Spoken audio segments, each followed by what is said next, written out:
এই ভিডিঅ'টিত মই আপোনাক 5টা এনে বস্তুৰ বিষয়ে ক'ম যিকেইটা আজিয়ে আপুনি আপোনাৰ ঘৰৰ পৰা আঁতৰাব লাগিব কাৰণ এইবোৰে আপোনাৰ বাবে সদায় দৰিদ্ৰতা আৰু স্থবিৰতাক আকৰ্ষণ কৰি থাকে।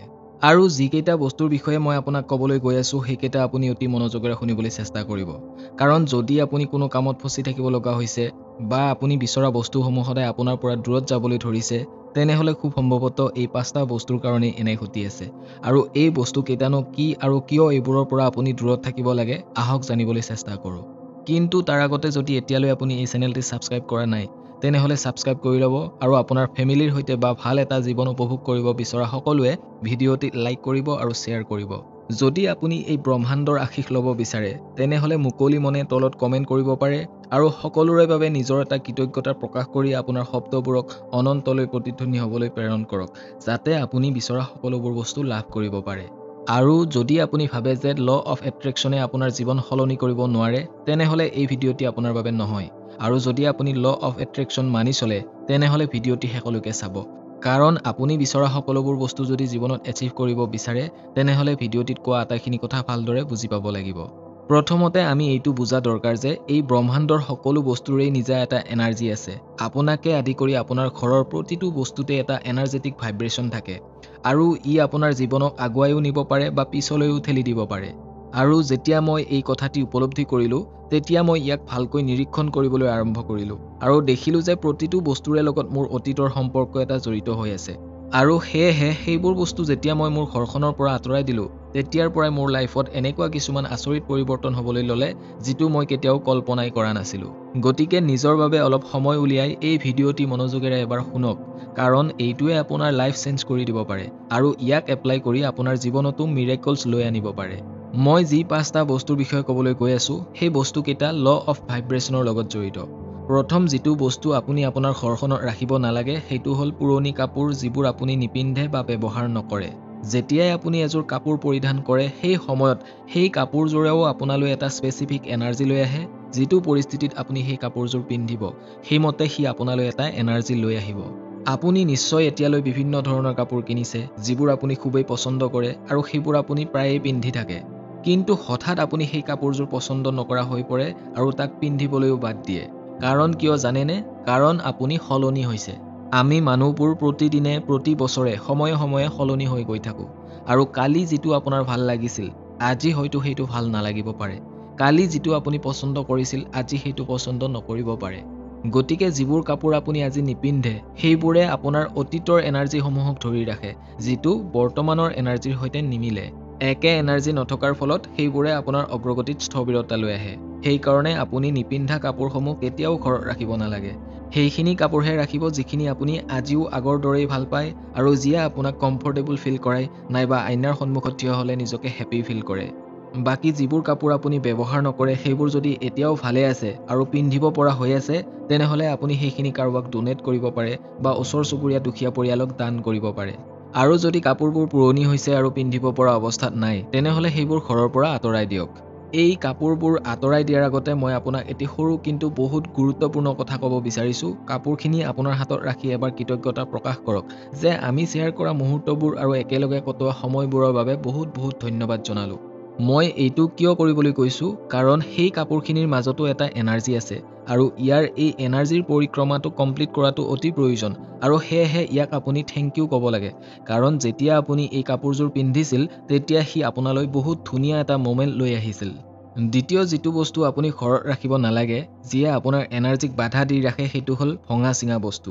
সেইবোৰ হয়তো আপোনাৰ ৰান্ধনী ঘৰৰ সামগ্ৰীও হ'ব পাৰে বা সজাবলৈ অনা বস্তুও হ'ব পাৰে বা এখন আইনা বা ঘৰত থকা যিকোনো বস্তু হ'ব পাৰে। মনত ৰাখিব যে আপোনাৰ ঘৰখন আপোনাৰ বাবে মন্দিৰ আৰু ইয়াৰ যত্ন আপুনি ল'বই লাগিব।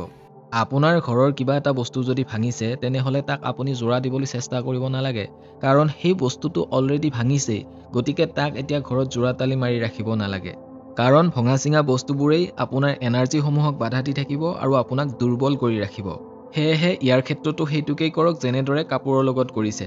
সেইবোৰক বিদায় দিয়ক আৰু কৃতজ্ঞতা দিয়ক আপোনাক ইমান দিনে ছাৰ্ভিচ দিয়াৰ বাবে আৰু সেইবোৰ ঘৰৰ পৰা উলিয়াই বৰ্জন কৰক। 3 নম্বৰ বস্তু যিয়ে আপোনাৰ এনাৰ্জিক বাধা দি ৰাখে সেইটো হ'ল লেতেৰা আৰু নিপিন্ধা জোতা চেণ্ডেল। মই এইবোৰ কথা মোৰ এজন আধ্যাত্মিক গুৰুৰ পৰা শিকিছো আপুনি পিন্ধা জোতা চেণ্ডেলে আপোনাৰ জীৱন যাত্ৰাত আপোনাক সুৰক্ষা দি ৰাখে। সেয়েহে ইয়াক আপুনি সদায় পৰিষ্কাৰ কৰি ভালকৈ ৰাখিব লাগে। যেতিয়াই আপুনি বাহিৰৰ পৰা ঘৰলৈ আহে, আপোনাৰ জোতা চেণ্ডেলযোৰ পৰিষ্কাৰ কৰি থ'ব লাগে, যাতে বাহিৰা শক্তি সেই জোতা চেণ্ডেলত লাগি আহি আপোনাৰ ঘৰখনত প্ৰৱেশ কৰিব নোৱাৰে। আৰু যদি সেইবোৰ পিন্ধিব নোৱাৰা বা ব্যৱহাৰৰ অযোগ্য চিঙা ফটা হয়, তেনেহ'লে আপুনি আপোনাৰ লাইফত এনে চিঙা ফটা বস্তু এটা বিচাৰিব নেকি? মই ভাবোঁ নিশ্চয় নিবিচাৰে। গতিকে সেইবোৰক চেঞ্জ কৰি নতুন এযোৰ ল'বলৈ নিশ্চয় চেষ্টা কৰিব।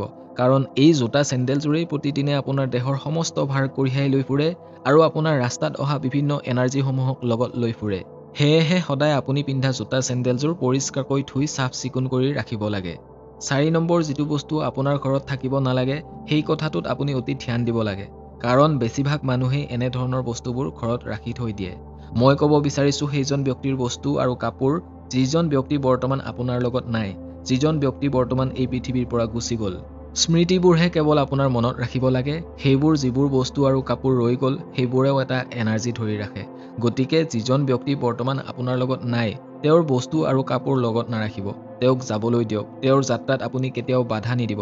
কাৰণ এনে কৰিলে আপুনি লাভ কৰা সকলোবোৰ বস্তু ক্ৰমান্বয়ে আপোনাৰ ঘৰখনতে স্থবিৰ হ'বলৈ ধৰিব। কেৱল সেইবোৰ বস্তুহে আপোনাৰ লগত ৰাখিব যিবোৰ বৰ্তমান আপোনাৰ জীৱনৰ এটা অংশ। গতিকে অতীতক কেতিয়াও ঘূৰাই নাপায় আৰু সেইটো কেতিয়াও সম্ভৱ নহয়। 5 নম্বৰ আৰু শেষৰ বস্তু যিটো আপোনাৰ ঘৰত থাকিব নালাগে সেইটো হ'ল বিশৃংখলতা। আপোনাৰ ঘৰখনত এনাৰ্জিসমূহক বাধাহীনভাৱে প্ৰৱাহিত হ'বলৈ দিব লাগে। ঘৰখনৰ পৰিৱেশ যিমানেই ভাল হ'ব, সিমানেই আপোনাৰ ঘৰখনত এনাৰ্জি প্ৰৱেশ কৰিব। সেয়েহে সদায় আপোনাৰ ঘৰখনক সজাই ৰাখিব লাগে। সদায় ঘৰৰ খিৰিকীসমূহ খুলি ৰাখিব, যাতে বিশুদ্ধ বায়ু আৰু সূৰ্যৰ পোহৰ সোমাব পাৰে। ঘৰৰ অ'ত ত'ত যি টি বস্তু পেলাই নথব। চেষ্টা কৰিব যাতে ঘৰত ভাল সুগন্ধিযুক্ত ফুলৰ গছপুলি নাইবা তেনে ধৰণৰ গছ ৰুই চাফ চিকুণকৈ ৰাখিব পাৰে, যিয়ে আপোনাৰ ঘৰখনক মন্দিৰলৈ সলনি কৰিব আৰু আপোনাৰ প্ৰতিটো দিন আনন্দৰে উৎফুল্লিত কৰি তুলিব। সদায় ৰাতিপুৱা শুই উঠি বিচনাখন সজাই পৰাই পৰিষ্কাৰ কৰি ৰাখিব আৰু আপোনাক জিৰণি ল'ব আৰু শুবলৈ সুবিধা দিয়াৰ বাবে থেংক ইউ দিব। মনত ৰাখিব আপোনাৰ বিচনাখনো এবিধ এনাৰ্জি যিয়ে আপোনাক টোপনি যোৱাত সহায় কৰিছে। চেষ্টা কৰিব যাতে আপোনাৰ ঘৰখনক সদায় সুসজ্জিত কৰি ৰাখিব পাৰে। এইটো কোৱা নাই যে আপোনাৰ ঘৰখনত দামী দামী বস্তু আনি সজাব লাগিব। যিখিনি আছে সেইখিনিকে পৰিষ্কাৰকৈ সজাই ৰাখিব, কাৰণ এইটোৱে আপোনাৰ এনাৰ্জি কঢ়িওৱাত সহায় কৰিব। যদি মই কোৱা এই 5টা কাম কৰি আপুনি আপোনাৰ ঘৰখনক সুন্দৰকৈ সজাই পৰাই ৰাখিব পাৰে, তেনেহ'লে দেখিব আপোনাৰ লাইফত কেনে ধৰণৰ এটা চেঞ্জ আহিবলৈ ধৰিব। আপোনাৰ লাইফ আগতকৈ বহুত বেটাৰ আৰু উজ্জ্বল হ'বলৈ ধৰিব। ঘৰখনত এনাৰ্জিসমূহক বাধাহীনভাৱে প্ৰৱাহিত হ'বলৈ দিয়ক। দেখিব আপোনাৰ জীৱন সম্পূৰ্ণ সলনি হৈ যাব। কেৱল এই কথাখিনি শুনিলেই নহ'ব, ইয়াক নিজৰ লাইফত এপ্লাইও কৰিব লাগিব। এদিন মোক এজন আধ্যাত্মিক গুৰুৱে কৈছিল, যদি আপোনাৰ জীৱনটো বৰ্তমান সুখী কৰিব বিচাৰে, তেনেহ'লে আপোনাৰ অতীতক পাহৰিব লাগিব। সেয়েহে নিজৰ ঘৰখন পৰিষ্কাৰ কৰক আৰু নেগেটিভ বস্তুসমূহক ঘৰৰ পৰা উলিয়াই দিয়ক, যিবোৰ বৰ্তমান আপোনাৰ লগত কোনো সম্পৰ্ক নাই। ভঙা চিঙা বস্তু আৰু সামগ্ৰীসমূহ যিবোৰ আগতে কাৰোবাৰ স্মৃতি আছিল, যিজনক আপুনি বহুত ভাল পাইছিল, এতিয়া সেই মানুহজন আপোনাৰ লগত নাই, তেনে বস্তু আৰু সামগ্ৰীসমূহ ঘৰত কেতিয়াও নাৰাখিব। আৰু দেখিব আপোনাৰ লাইফত সকলো সুখ শান্তি আৰু পজিটিভ বস্তুসমূহৰ মিৰেকলছ হ'বলৈ ধৰিব। ভিডিঅ'টিৰ শেষত মই আপোনাক ক'ব বিচাৰিছোঁ যে আমাৰ ঘৰখনৰ পৰিস্থিতিসমূহে আমাৰ এনাৰ্জিসমূহত বিশেষকৈ আমাৰ জীৱনটো আগুৱাই নিয়াত বিশেষভাৱে প্ৰভাৱিত কৰে। সৰু সৰু সাধাৰণ সাল সলনিয়ে আমাৰ ঘৰখনৰ পৰিৱেশ আৰু আমাৰ জীৱনত ডাঙৰ এটা পৰিৱৰ্তন লৈ আহে। গতিকে মনত ৰাখিব আপোনাৰ ঘৰখন আপোনাৰ বাবে মন্দিৰ আৰু ইয়াক সদায় সযতনে ৰাখিবলৈ চেষ্টা কৰিব লাগে। যদি ভিডিঅ'টি ভাল লাগিছে তেনেহ'লে লাইক কৰিব, শ্বেয়াৰ কৰিব আৰু কমেণ্ট কৰি জনাব কেনে পালে। আৰু যদি এতিয়ালৈ চেনেলটি ছাবস্ক্ৰাইব কৰা নাই, তেনেহ'লে এতিয়াই ছাবস্ক্ৰাইব কৰি ল'ব। বহুত বহুত ধন্যবাদ।